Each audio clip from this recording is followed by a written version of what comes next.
help to resources and local ownership. Local ownership. Local community ownership. And local. Do you want to introduce Aid and then I'll introduce Right. Desarda? Hmm? He'll introduce, Count is the president of Aid, so he'll introduce Aid and I'll then introduce you and you can start. Do you want to bring the table a little forward or cannot? हाँ नहीं बहुत नजदीक के साथ में बैठेंगे Or maybe you can bring your chair. As you wish, please. Hi, hello everybody. My name is Pavan Vaidyanathan. I'm a volunteer with AID Boston. AID stands for the Association for India's Development. And we are a charity based in the US. And we do a lot of development work in India. We fund and sponsor and partner with a bunch of non-governmental organizations on the ground in India to bring about social change in search of a just and equitable India for all. So the Boston chapter meets every week here at Harvard at the Science Center every Sunday between 2 and 4. And we discuss projects and initiatives and events and so on. And you're more than welcome to stop by and visit us at any one of the following Sundays. Tomorrow we're meeting, as a matter of fact. So I welcome you to come and check us out if you have the time. 8 volunteers will be in the room. A few of them are late, unfortunately. But we'll be in the room, so if you have any questions and so on, please feel free to talk to me. Thank you. Thanks, Pavan. And thank you, sir, for coming and talking to us today as well. We're really proud. So as Pavan said, this is the Association for India's Development, which is presenting a talk by Mr. H.M. Desarda, Professor H.M. Desarda. And the talk is titled, The Challenges of Equitable and Sustainable Development in India. I've written it down. Professor Desarda is an economist focusing on issues of land, water, energy, employment, and environment in India. A member of the Maharashtra State Planning Board. Maharashtra is the western state of India. In the late 1980s and early 90s, he chaired the 8 5-year plan study groups on agriculture and horticulture and on irrigation and flood control. He served, among other things, on the Maharashtra State Water Conservation Council, 1991-1994, the State Employment Guaran Council, likewise 92-93, the study group and steering committee of the Planning Commission of India, 2004 to 2007, for 11th 5-year plan, sorry. He is the vice president of the Maharashtra State Famine Eradication Committee, and in 2010 was nominated by the President of India to the Executive Council of the University of Hyderabad. He is coming to the US via Rio, the Rio 20 conference, which was held in Brazil recently, and he presented a paper there entitled The Challenge of Harmonizing Economics, Ecology and Ethics, a Gandhian Perspective on Greening the Economy. I have a much larger biography of Professor Desarda also. I can circulate it, very impressive, but this is the shorter one, and with this I will hand the floor to him. He will speak for about half an hour. If you have any pressing questions, do interrupt us. Otherwise, we'll have a question and answer session afterwards. Professor Desarda. Okay. Do you want to sit or do you want to stand or? जो भी है. Okay. So please. इसको देखना पड़ेगा. Yeah. Okay. Thank you, Uman. Friends, I am really very happy to be here, and not just formally saying it, because the other day in Jaspalji's house, I met few friends. Some of them, they are here. And as he said that I have come via Rio plus 20 conference, and all of you know what it is. In fact, between 1988 and 95, I came to United States thrice, first for World Water Congress in Canada. As he said, I work on the issues of land, water, environment. And then in 1991, again like this, for a seminar on water in Mexico. Then 1995, after United Nations Social Summit on Social Development, and I traveled by Greyhound bus extensively visiting several campuses, talking to several friends, and over the year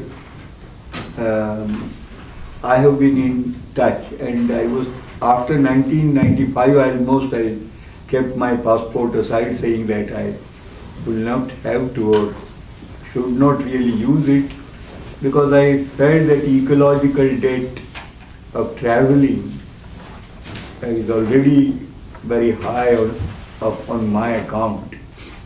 But having come, and 4 years ago I and Mark Lindley who is sitting here, we met in one of the sammelans in India. I knew about his work on Kumarappa. Some of you do know that. And so I thought some friends like that to meet here, and I'm here. So without ado, I would say, indeed, it's a pleasure to be here. Well, I think many of you who live and think about India, and those others, no matter where you are born, to think about what is happening globally and certainly in India, China, and those kind of societies.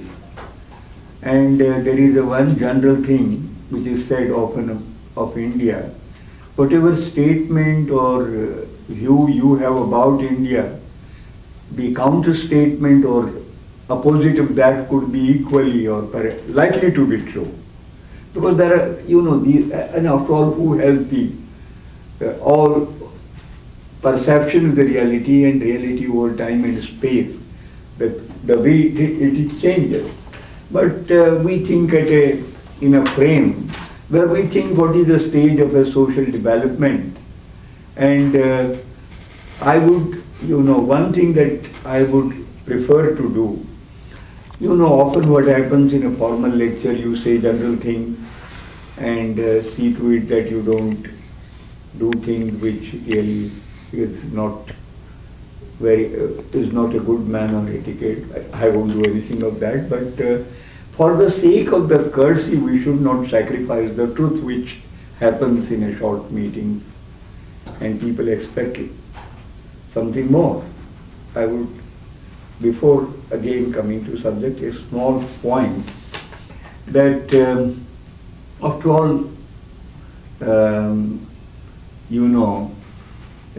even the economist whose name is very much invoked and for many often wrong reasons, Keynes, he had said years ago that after all, what is the role of development, and we're going to talk about development, is to increase the possibilities of civilization for our grandchildren. And that probably is one of the definitions of sustainability, and our topic today is equitable and sustainable development, and I have few facts to share. And he said that, not in the same context, but in other contexts, whenever he said that there is enough knowledge, but where do you go from analysis to action? Often what happens is analysis to paralysis or paralysis by analysis. So he said, I want, so to speak, to raise a dust, because it is only out of controversy that will arise that what I am saying will get understood. And further elsewhere he said, words ought to be little wild, for they are the assault of thoughts upon unthinking. I don't think, I am not saying it for the present audience or anything, but generally you confront with these facts. Most of us, many of us, the thinking people, academia, activists,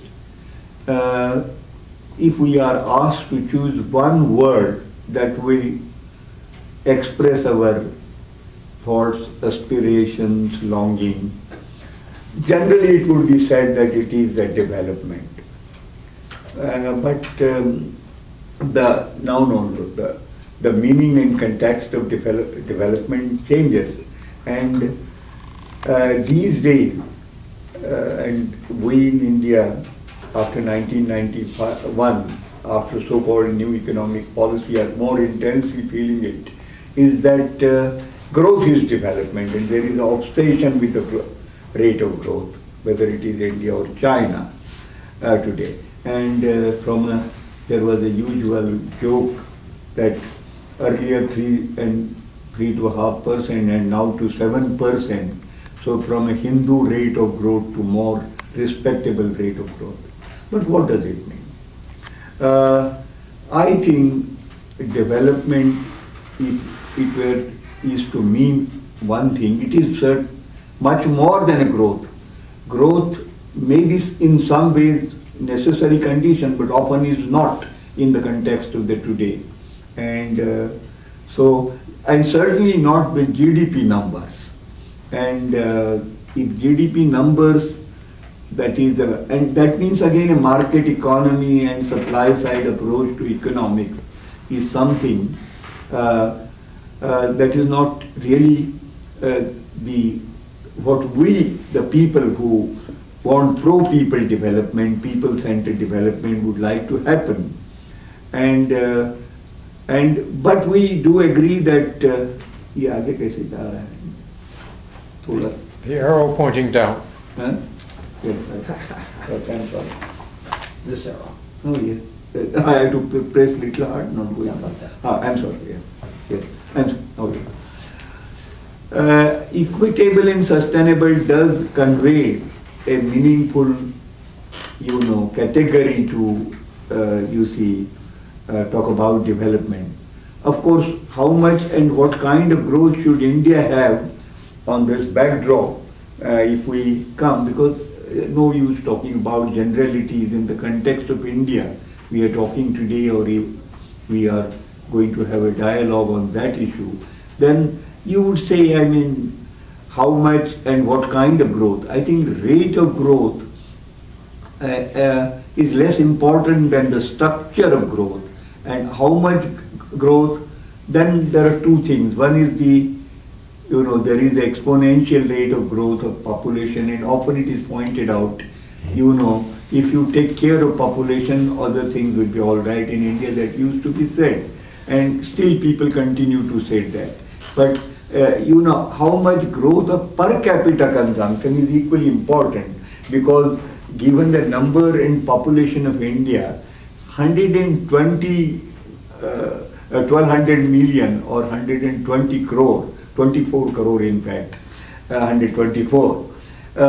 You will find that there is a kind of emerging middle class.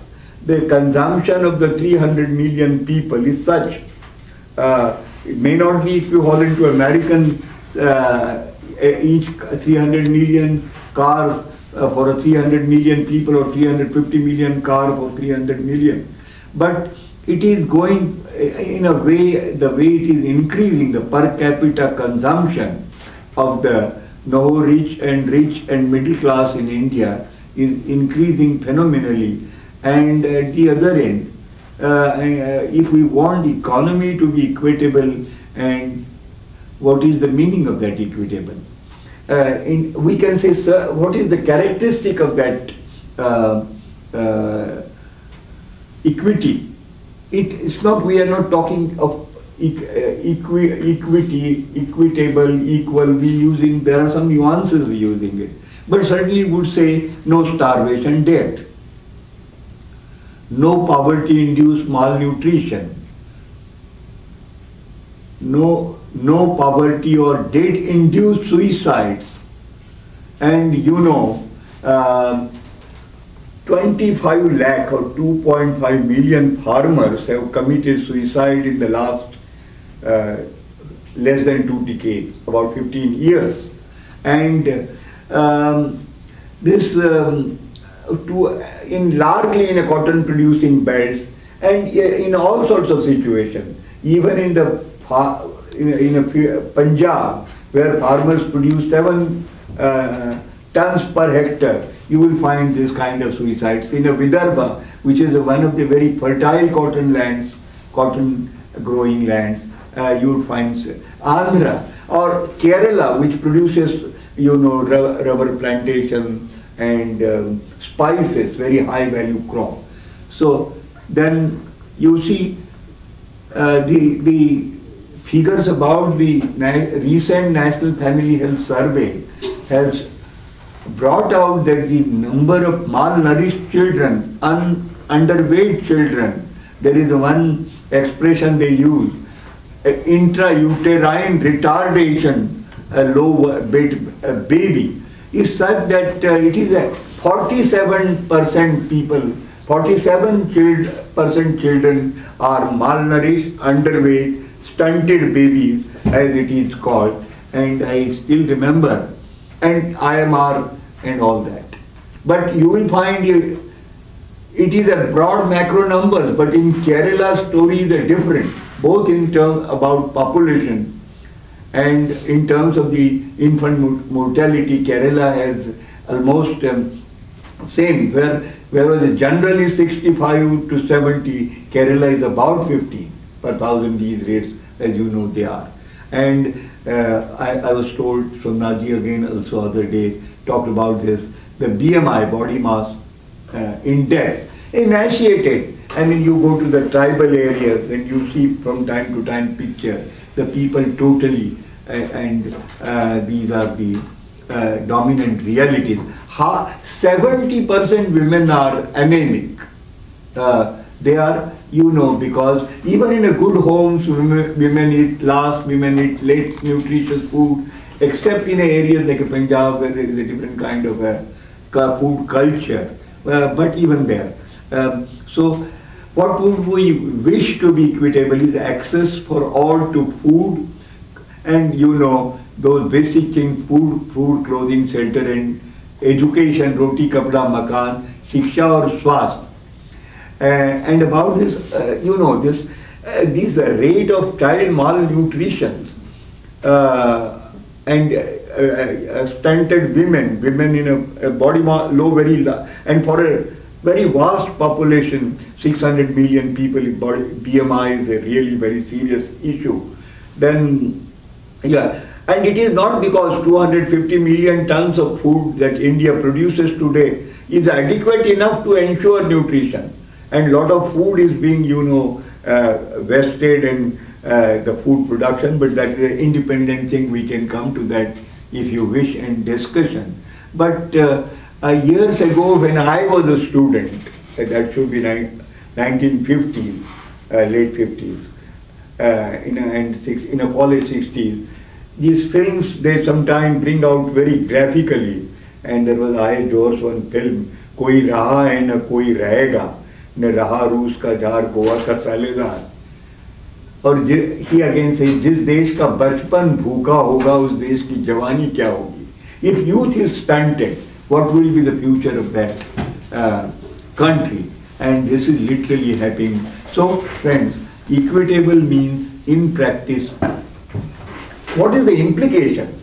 It is, I think, the genesis of this kind of thing is built-in inequality of incomes, properties, wealth and incomes.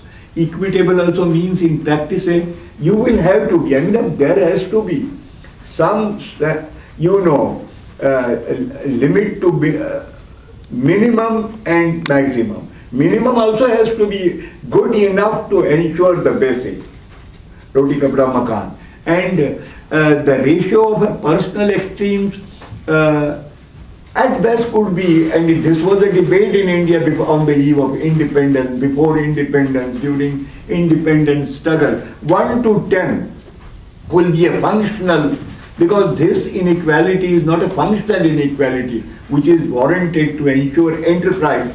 Nobody is against that, but this, would you like an inequality of 1 to 1000, or say, wealth for, yes, sometimes they say wealth for personal comfort is okay, also as a means of enterprise, yes, largely true. Maybe also for some vanity, but not for the social and political cloud to obstruct the eradication of poverty. Today I think the greatest obstacle to the removal of poverty is not, I mean, on all these things, if you take any of the government of India's budget, there is no dearth of public resources. Can you visualize?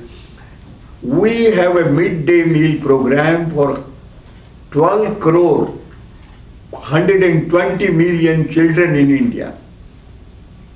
120 million children. But midday meal becomes a middleman's meal.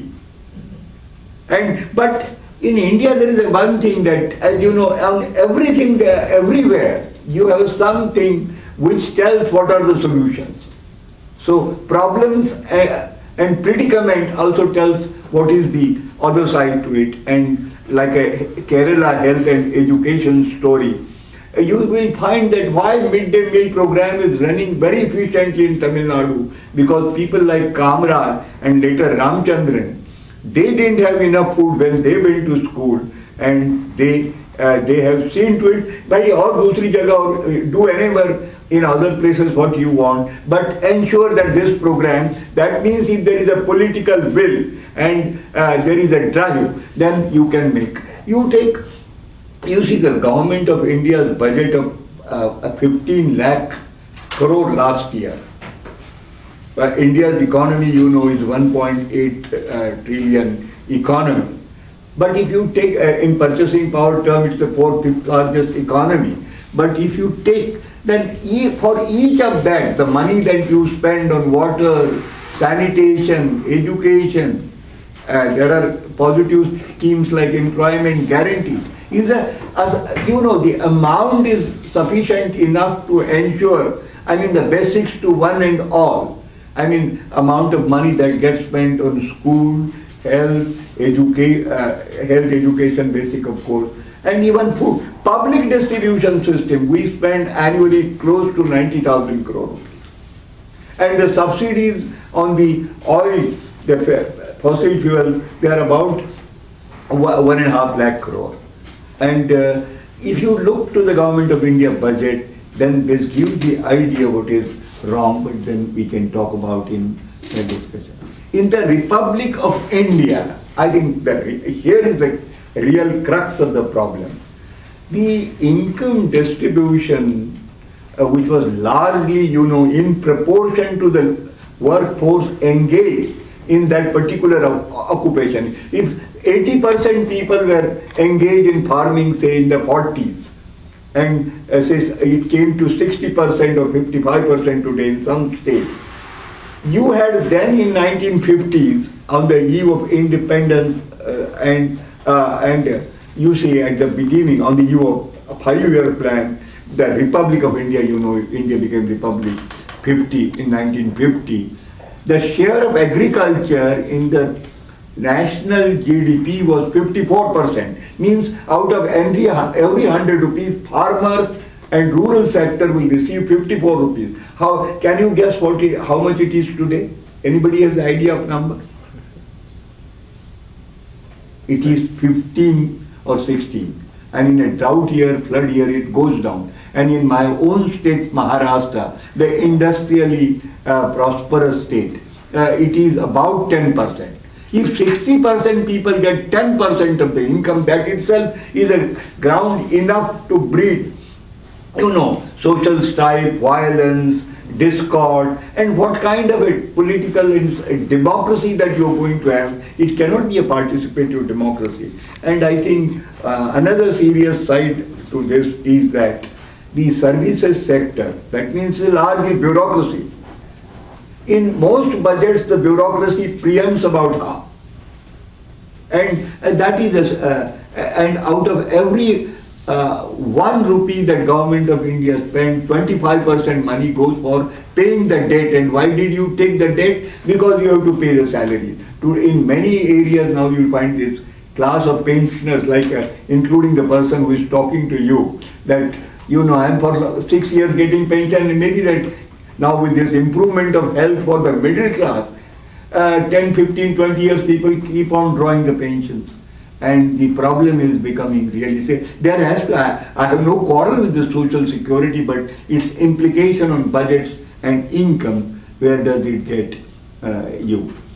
No wonder, and if they see the farmers are getting Just 60% people getting 10% income, and within that also the dry farmers getting much less. Irrigated farmers will get something more, of course they run. So 25 people, it is no accident. I mean, you cannot say, and often these deaths are interpreted as if they are a malnutrition death or deaths or the psychological reasons. Those factors are there. But the basic reason is economic. And the farmer is a very self-respecting person. In all languages of India, there is a saying, you should not die keeping your family intact. So, कर्म छोड़ के नहीं मरना है. So I think that has been appealing, and you can understand the causes and causality of this. Of the suicides. The suicides. Suicide, yes, exactly. And they are not still on redress. And you will find that, you're right, Mark, that last year the cotton prices went down, and all your relief programs for the farmers again were in doldrum, and these cotton suicides continue unabated even today, cotton farmers. And you did what you said, for the instance of the meal lobby, you do something. So this is the problem. Now, if we say that this development is not equitable, but also it is not sustainable, of course one explains the other. You cannot ensure sustainability because poor also, out of sheer disparateness, they will overexploit the resources, and that happens. But of course it's the greed of the rich, or the greed, which is the basic cause. And what would be the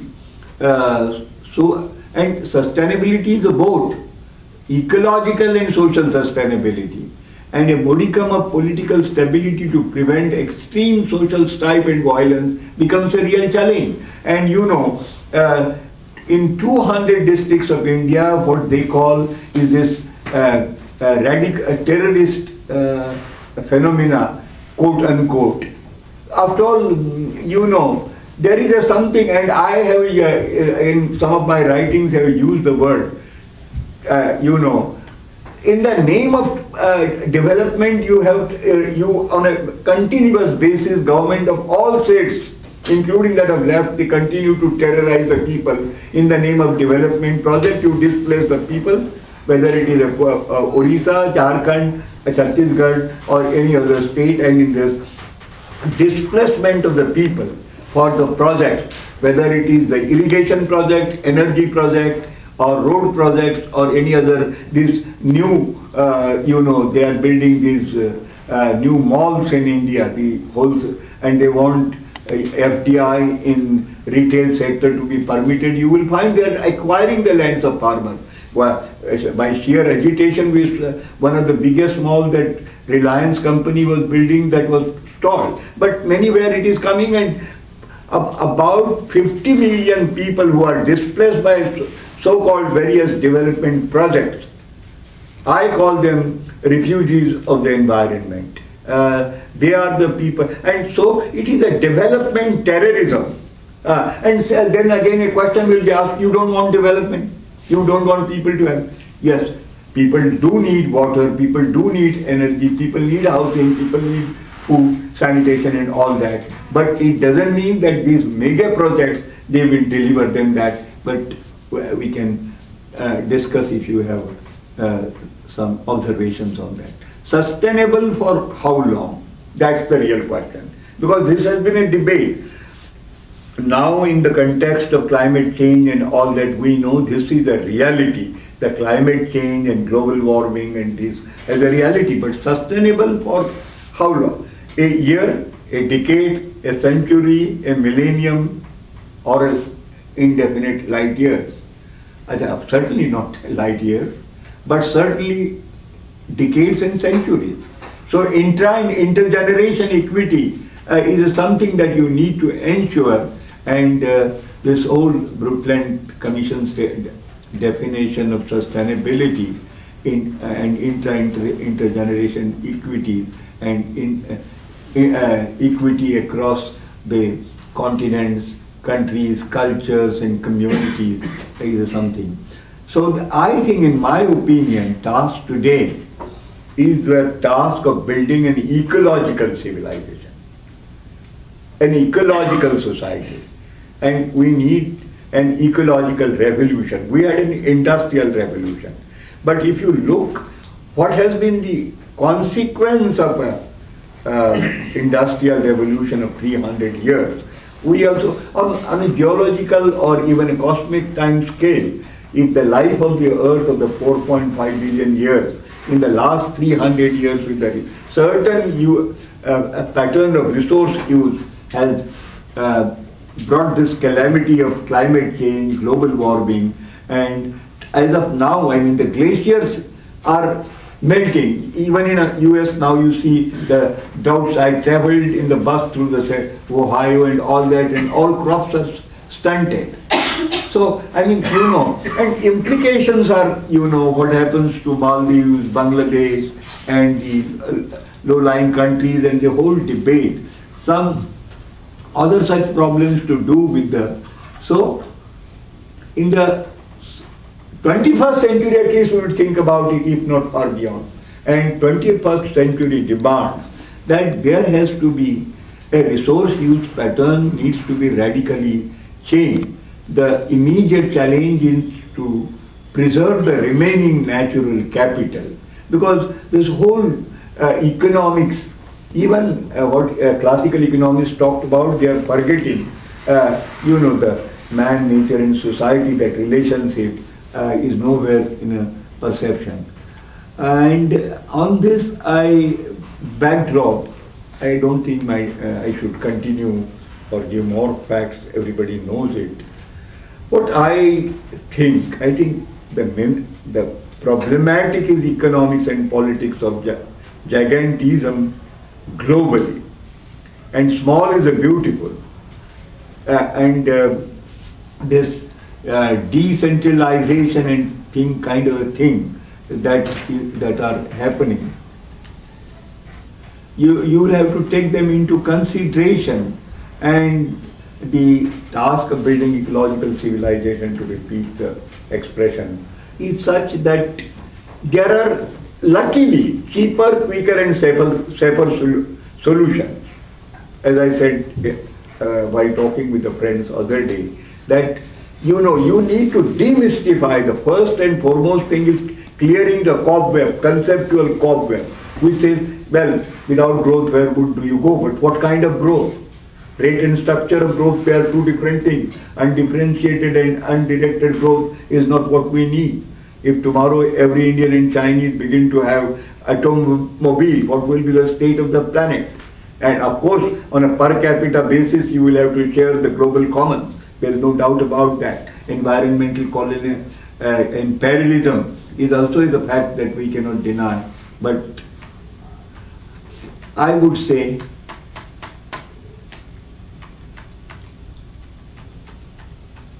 what a group like AID, since I have known about it, and you have been, and you know, well-meaning people, and when you are really out away from your country, and when you are in a comfortable situation, you do think and think very actively on an everyday basis. I know many people are in contact with the realities there, and with this means of communication, certainly so.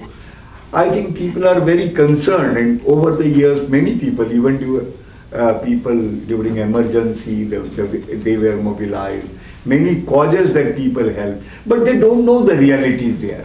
And this whole phenomena of NGOization is also something takes a very wrong direction. There are, 90% of the NGOs in India are frauds, I would say. But you don't know. You want to contribute to a cause that I want to do something for malnutrition, child education, gender equality, human rights, and you do give money. But I think the money in a public domain in India, there is no dearth of that. And so a group like you, who are very well informed, AID group, I think what you can possibly, and you are doing that, and that's why I'm probably making an additional suggestion or a suggestion that this is what needs to be strengthened. I think alleviation of destitution of extreme form is the foremost task that India will.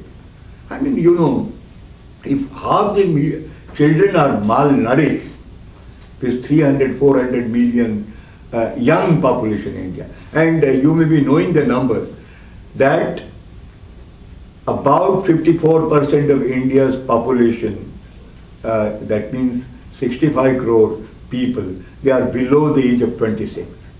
And if you take below 35, it's a 75% people who are going to be tomorrow's workers, tomorrow's active citizens, and what is happening to them. Promote employment skills, and this demands and promote jobs for the destitute. And this, I think, there is a great lack of, with my association with the Maharashtra Planning Commission, Government of India's Planning Commission, being, you know, quote unquote economist, I think we are the most illiterate profession that way. The tribe of economists are the most illiterate. It is not Artha Shastra, it is Anartha Shastra. But that being the fact, I think Mark, what I said, that this is the economics is, you know, what Gandhi and Kumarappa, they thought and talked about which you have done so much of work. So I think ecological literacy, right kind of resource literacy is the need of the hour. What you need to do, you can do it lot. Yes, certainly people do need water and energy, but water can be best provided in an equitable and sustainable manner by doing a watershed rather than through a dam. Today you will find water is the #1 national problem of India, and the ground, and what is happening, there is mining of groundwater. The kind of the green revolution that we have had is at a great cost because the groundwater which was accumulated over centuries have been used and siphoned, and aquifers are empty. And I live in a city, Aurangabad, and I tell you a very, you know, perhaps the most relevant and apt example. Probably I showed you some of those things when you were there. At Malikamba, in 1604, he was, you know, the engineer, you know, he was advisor to the local chieftains there, and he came from, you know, where Middle East and all that, and Sir he was. So he built, he was a great mind, and he built a water system for Aurangabad, which even today, until few years ago, was intact, and so for a city then of a few thousand, until it became a city of few lakhs, it did that kind of water system, that means water harvested in the vicinity, did work. But today you will find that every city of India is getting water from 400 kilometers, 200 kilometers. If you get water and energy at that distance, you can imagine its cost and consequences. And not just the economic cost and in the process who benefits and who loses, losers and gainers. Because this whole narrow concept of narrow economics of cost and benefit is, I think, is a very absurd concept. And so then, I think if there were, in terms of the any way, what could be an approach? I think promotion of ecological literacy, and where you are a group like this. Well, now, you know, Manmohan Singh staked everything for building nuclear power in India, even the government, and he thinks that, you know, that thing, Bush, India loves you, and even his own daughter who is here was very unhappy with that. But he did that, and he was totally sold, Montague, Manmohan and all these people. It's not name taking, but he's a, you know, personally an honest man, but the kind of development ideology that they have, development thinking that have, is a totally in tune, totally out of tune with the basics of equity and sustainability. So that cannot be. So the ecological literacy is a prime need of the hour. And of course, you know, from the days of Buddha, Prajna and Karuna, from, I think, wise men from Buddha to Gandhi, and Plato to Socrates, particularly to Rachel Carson. They were the people who have told what is the role of science in society, and that demands promotion of alternative lifestyle, prajna and karuna. That is and incidentally, Dr. Ambedkar's college which he established for the education of the underprivileged in Aurangabad, and I was teaching there by choice. In fact, prior to that, I was officer in State Bank, in civil service. I left that, and I enjoyed. I felt that it was very worthwhile to be there 35 years. And promotion of alternative lifestyle is also something that is the need of the hour, and promote alternative among the well-off particularly. This 300 million odd middle class in India, what is their dream? To be an American. Send children to America, go to America. India is now today run for two classes of people, NRI, that is, you know what it is. And you are yourself how intensely feeling the gains and losses of that. But there is another class, RNI, resident non-Indians. And much of the middle class of India is RNI. They don't relate to their padosi, their neighbor, but they talk on everyday basis here with all this. Good. But I think alternative lifestyles, promotion of basic education, and some of these things I think AID is doing, and they can concentrate doing that, doing it better. And the need of the hour is a decentralization. My name is Desarda, and you can remember probably 3 Ds. Demystification, I said already. Decentralization of economic and political power in terms, and you see, we have a law on that. 50% sits in panchayat and local self-government, and tomorrow we'll going to have in the next 5 years in assembly and parliament, if not 50%, 33% will be for women. That's a good affirmative, positive legal action. But democracy, kind of the democracy that we have, even in America, if at the time of the, that election in which Al Gore was there, if we felt that even this can happen in America, but in India now they got it quite well. I mean, you can go and cast your vote freely. Even in Bihar, UP it is happening.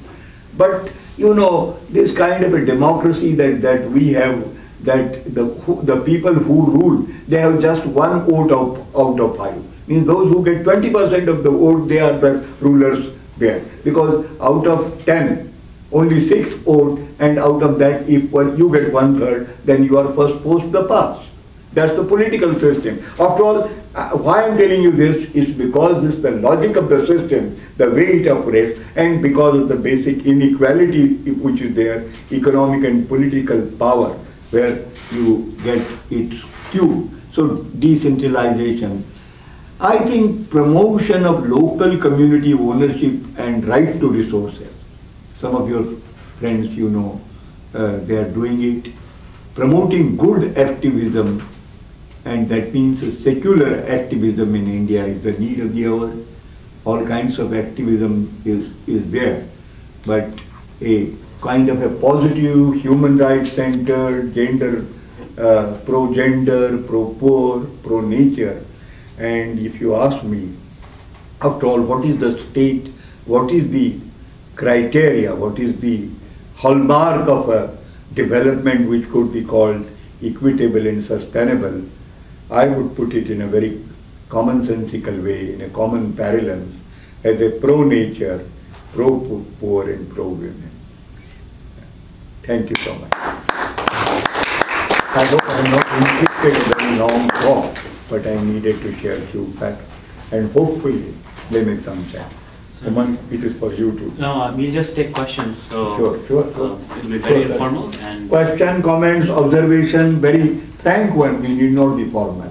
Please raise your hands and you rightly maybe I just identify yourself and. Maulik Nagri, You rightly identified some big issues. What solutions would you recommend? Well, I did talk about few points, but to reiterate, ensuring basics and through livelihood and employment security, and this National Rural Employment Guarantee that is initiated. In fact, in my state in Maharashtra, I was in those early days protagonist of it, and there were people with whom I had a good fortune to work, who even before, as the Constitution of India was being formulated, Mark, maybe I can, we talked about it earlier, I don't know. There was a person called V.S. Page, and he was the architect. He went to Constituent Assembly and told the Assembly in the 1948-49 that right to employment should not be in the directive principles of state policy, but it has to be the basic law, and which now has been right to information, for example. These two are the achievement of the first. Yes, Marshall. Well, in relation to your question, one thing is to recommend what the government should do and so on, but another thing is to make suggestions to AID. Yes. AID is not the government. AID can do certain things that maybe the government will not do, that need to be done. So that whether he can provide a complete answer to the question of what should be done is one issue, but whether he can provide suggestions for AID for their trends is something else. And so this list of things to promote are all things that he gave. That list are all things that AID could do. AID can't pass the Guarantee for Rural Employment Act, but AID can promote activism. AID can champion certain causes. AID can put at the top of their list the relief of hunger problems, near starvation problems, of people with very low body mass index, for instance, tribals are losing in this. AID can help these people get the kind of training that will make them employable when they lose their forest, as I think is inevitable to happen. So there are two questions. I'm trying to break your question into two. One for general national issues and one for AID concerns. I agree with that. What the system there is doing is one, but as a well-meaning individual, whether here or there, that what we can do as a citizen, as a civic duty, and as an informed people, I think is certainly I agree with that. That facilitating, acting as a conveyor belt, if suppose tomorrow 100 people from the United States across the states in India, if they make an appeal, this is what is not, if there were people were saying that nuclear energy is not the need of the hour, it is solar energy, wind power, micro hydel. This is a solution to the problem of India, and they are already here. They have stopped building having a nuclear power station, but they are selling the nuclear technology to the world. And particularly after Fukushima, we know what it is. So those kinds of things, putting them in a public domain, acting as a friends of good causes, and having had, for example, here in USA now, you know the situation, and the amount of money that is spent in the name of health, particularly, and with that, and even 35 million, hopefully with this new bill, Obama law and Supreme Court thing will be taken. But do we go that way in India? That is the most vital question about the food security. That is the vital question. So I think the character of development, and in all this matter, I often say that telling government, public advocacy is the need of the hour. But think globally, act locally. This has been said over the years, and I would add very humbly, respond personally, do something. There are many things, many causes, the eco-friendly ways of promoting it that you can say. And after all, if this whole packaged foods, the water markets, shop till you drop kind of thing that is happening to the society here. I think these are some of the areas where you can contribute And I think we can take other question in debate. Yeah, question. Yes. I was unclear on which demographic you meant when you talked about the non-Indian residents. Non?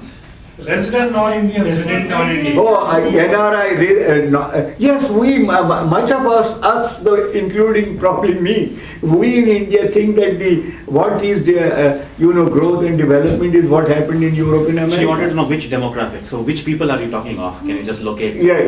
No. It's a very, in general, the middle class in India which is on right. If you talk to the university professor, I give you a very simple example. If you go to PAU, Punjab Agriculture University, it has been, they were at the forefront of Green Revolution. I have known the great scientists and all that, who would go early in the morning, walk in the field and all that. And now you go and see 500 cars in the campus of the, in Aurangabad city, you take it as a kind of a characteristic sample. That there was a news that 100 Mercedes cars are being bought by the Aurangabad citizens, where there are not even lanes to walk. So, I mean, this whole class of people, these 5-star hospitals which are built, these management schools which are built, so this is a very atrocious development, the malls which are created. Well, years ago I have gone to the Minnesota where the Mall of America was built. I had written that time malling of minds. This is all smalling of minds that is going on, smalling. So I think, and I'm sure, which part of India you come from, man? What is your name? Sorry, I didn't introduce myself. Neela. Neela. And I'm originally from Chennai. Neela from Chennai. Chennai. You see, it's a post garden kind of people who live in post garden and their lifestyle. So I think, and in middle class in India, here the middle class has to at least have to work in their home. In India, you get all kinds of people to work for you. Driver for 3,000 rupees a month and a house maid servant for 2,000 rupees a month for 10 hours and all that. So I think this is the middle class whom I call resident non-Indians, who live in India, but the car that they want, the food that they want to eat, and all those kinds of things, their perception is something very quixotic.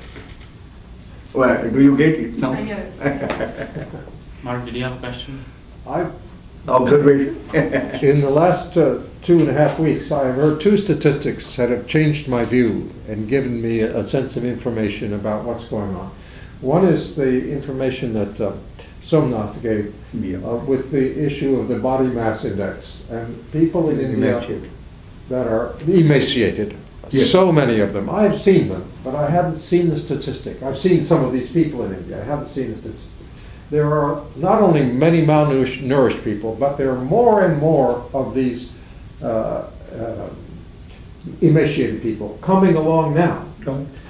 The background impression I had was that there had been a great increase in famines in India in the second half of the 19th century. This is on the basis of that famous book, Famines in India. And then there was the Great Famine of the 1890s, and then the one of the 1940s. But that after the Bengal famine, everything had got better. You weren't having people dying of starvation in India. You were just having malnutrition, and starvation deaths had been eliminated in India. That's the impression I got, except when the people from Bangladesh came over to Calcutta during the war. But it's coming back. It's coming back, the starvation deaths. Somnath told us about one that he saw a couple of weeks ago. And the other statistic that impressed me is the 250,000 suicides of farmers. Yes. When a farmer who is very poor commits suicide, it's because he's looking at the prospect of starvation deaths for his family in the next generation, maybe. Yeah. So it may not be quite, the statistic of starvation deaths may not be where it was in the 1870s, but the record The negative record of what the government is achieving in India is just as great as reflected by these suicide deaths. So you put those two things together and you see that what's happened since 1991 Do you see? has a very big negative aspect to it for the people of India. This is a way of rejecting the image of, all the prosperity that we created since we rejected the horrible old system under Nehru. That's the standard narrative today. It's wrong. It's belied by these statistics, the body mass weight index and the high rate of suicides among some of the farmers. Before I take the question, Professor Desarda had his notebook going around for sign-ups. Is this circulating? Just for my Okay, information. can you just pass it around? I think Somnath can amplify what I said. Did you have a point, comment or something? Yes, see. Can you introduce yourself and just? Yes. Yeah. I'm Yuri. I'm from Japan. I'm Japanese. So I'm very curious about national identities because much of the country which got a democracy, they usually have an emerging increase of middle class. And then the government starts to worry about the various acts for them, such as Russia. It happens in China as well. So my stereotype says, well, India had a caste system before, the social ranks, but it sounds like now in 21st century, it's almost like caste systems are gone. I'm not sure yet, but what's the perception of middle class young Indians people, how they perceive themselves? Like you said, people wants to be American. Probably it means more materialized, more rich. And actually I have lots of Indian friends who wants to be stereotypical American girls, which sounds ridiculous for me, but how they think in a modern time. So did you have two questions? Did you have a question about the caste also, or what exactly was? I'm curious about national identities in Indian people right now. How do they think and how do they relate to caste, or what do they think of caste? Yeah, do they want to retain the culture they have, or they just want to forget and change drastically? Mark would add, but I would say that because he has also looked into this issue very carefully. Caste, in earlier form, that is a practice of untouchability. Some people are outcast. By law, this is the one thing that India has done, and this is, that from the day one, the untouchability was a crime, legal crime. Of freedom. Practicing untouchability. And second thing, affirmative action not only as a guideline, but built into constitution. And that is the Ambedkar's, in a way, contribution. That 25% of the seats in admission, the jobs reservation, seats in parliament and legislature, they are reserved for the people who come from the underprivileged classes. And now, as I was saying, even for a women, irrespective of the fact that the percentage of women in politics, and that is true even of Japan, a number that is there is not near to their percentage in population, far below. So this is one thing. But today caste is a more economic and political weapon rather than a social discrimination thing. Because if you are contesting election and if you belong to the caste which is a majority there, then you identify with it. You understand the political process? Maybe that you don't have any information, but this is how it happened. Caste over the years, caste becomes a, you were yesterday belonging to a caste, you become you rise above in that ladder, you become a class. And this relationship between caste and class is something very, very interesting phenomena and required to be understood. And this aspirations of the middle class, what you said, is a fact that the people want to look westward, people want to look to their idea of a good life. Is that what, when you have all this, which is a good... For me, your paper or theory is kind of like antagonized with that theory, because Gandhi's equality system, or I read about the Mother Teresa about equality, that's more like an Indian culture. And if you are going for a westernized idea, like economical, financial strength gonna be the next caste system, that sounds strange to me. Yeah, from my paper you were looking at and you felt that this is something which you, yes, that I don't know whether you looked at the outline synopsis, the abstract or the full paper, but whatever it is. Yes, you could be, because he perceived the whole economics in a very different way. And if you are interested in understanding here, there could be no, and since I will be going, but you can talk to Dr. Mark Lindley. He has done work on Gandhi's basic philosophy, and one of his disciples who studied here. And this little book that Gandhi wrote, I happen to carry it. So it's an occasion I should show. This 100 years ago, Gandhi made a very strong critique of Western industrialism. But Gandhi did not discard all that is the West, all that is modern and all that is industrial. He made a very strong critique. And why? Because it was a largely ecological ethical, and which is the title of my paper if you have read. So I think these are the, yes, if you do, and the whole his idea about need and greed, he explained it in a very simple, commonsensical way. Earth has enough for everyone's need, but not for greed. And today, the greed is so much that you want to make greed of everything, water, energy, and all that. And a kind of system, sometimes, I am the one who is a computer illiterate. I don't use even a mobile phone in my country, I don't use car. And I can get away, but I won't be able to survive here. Kind of thing. But it has its own advantages. It has. But going beyond appearances and coming to realities, I think that's why I used here an expression. It is a challenge of building ecological civilization. And ecological civilization requires that this development to be pro-nature, pro-poor and pro-women, and living with a lot less so that others can, living simply so that others can simply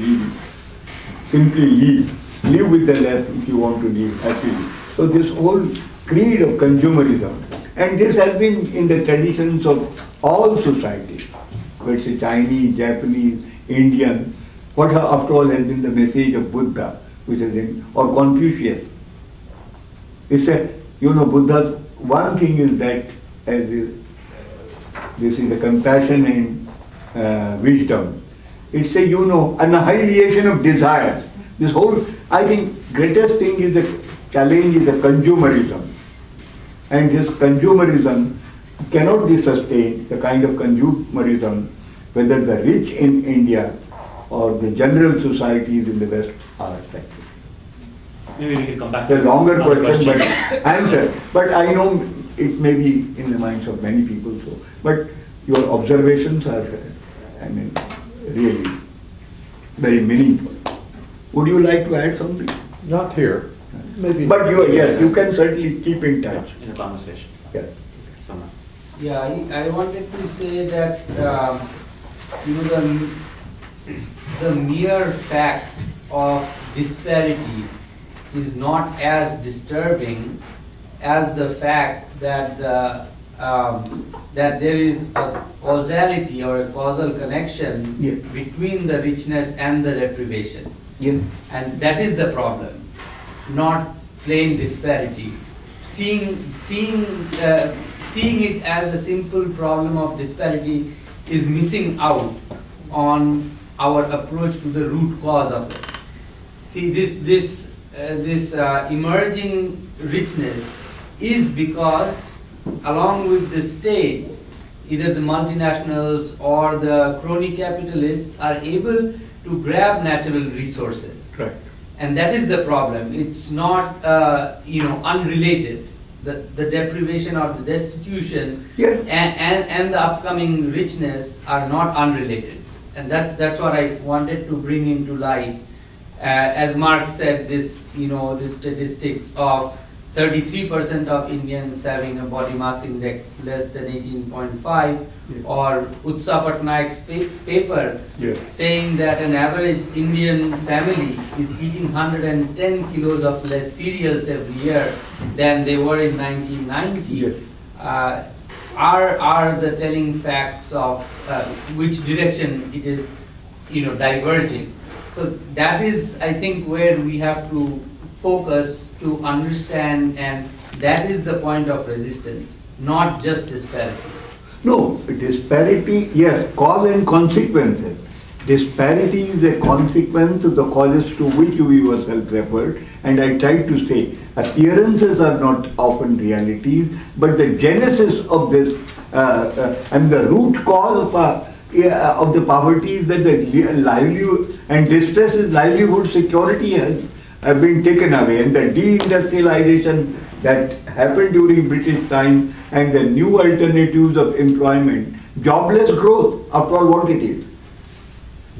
So these are some of the factors. I think basically what we are talking are not two different things, and also I think what you said is a description. Causality of the inequality is embedded both in a social and economic structure, and by political instruments it is being perpetrated. Would you agree that this is the way of perceiving? Arvind had a question, then I'll continue. Yes, please. Not a question, something I wanted to, I don't know, not exactly disagree with you, but it's a different perspective, I guess. So, I'm an NRI. For a short while, for 3 years, I was an RNI. I tried. Don't decided NRI was better. Don't it sometimes are light comments. No. Yes, Yeah. okay. So, one thing I noticed during my stay there, which is when I worked in India for the first time, as part of the Indian middle class workforce. Yes. I do not think the caste system has gone away. I think what happened is, in addition, maybe the sharpness of the edge of the axe that we call caste system probably is blunted a little, but it's still pretty powerful in India. You can see that in marriages and across the whole spectrum. True. In addition, I think a new layer has added to the caste system, which is the economic one. And I think the people who are at the vertex of these two are probably the ones who get beaten the most in the whole system. Yeah.